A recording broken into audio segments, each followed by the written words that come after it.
Baroness Michelle Mone has been slammed after admitting that she stands to benefit from the tens of millions of pounds of profit from PPE sold to the UK government during the pandemic by a company fronted by her husband, Doug Barrowman.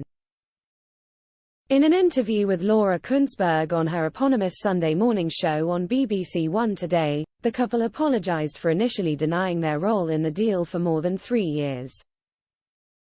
However, Michelle remained unrepentant, telling Laura, "I don't honestly see there as a case to answer.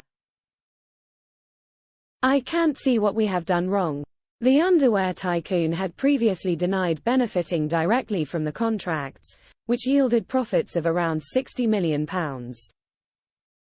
She has now admitted that she and her children were beneficiaries of financial trusts where the money is held. Justifying it, she said of course she stands to gain from the contract. "If my husband passes away before me, then I am a beneficiary, as well as his children and my children," she explained.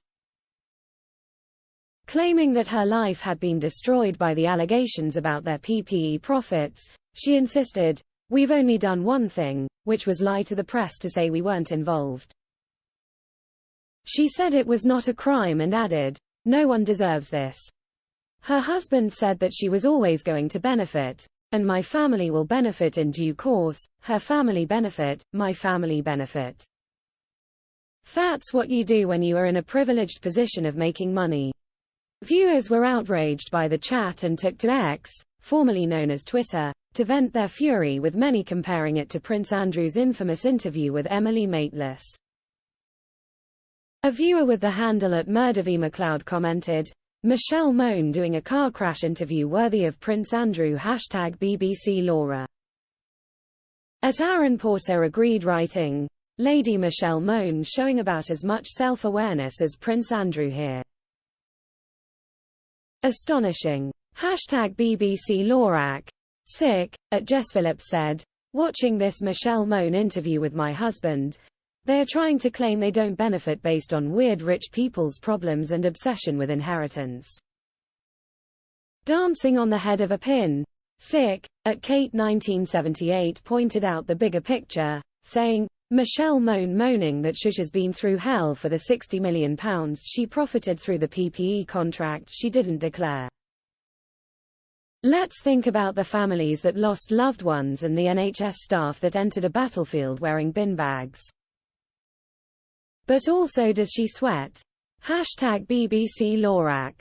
@Anna_Sobri fumed, "No Michelle Mone, the reason you're being interviewed on #BBC Laura K is because you've been caught out lying, profiteering off the taxpayer, now playing the victim in a desperate attempt to rebuild your reputation.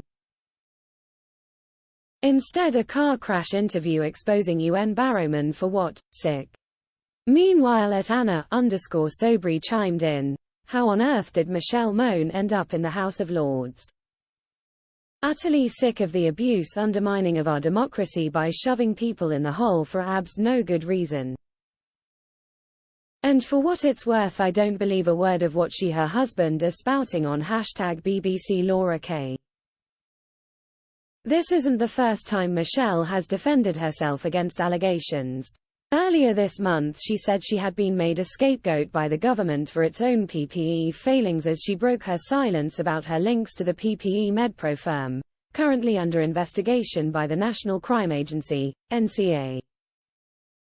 The peer also took aim at former Health Secretary Matt Hancock, admitting she was not a fan of his. The Tory peer and Ultimo bra tycoon made the remarks during a YouTube documentary centered on the controversy surrounding VIP lane contracts during the coronavirus pandemic. PPE MedPro was awarded government contracts worth more than £200 million to supply personal protective equipment after she recommended it to ministers.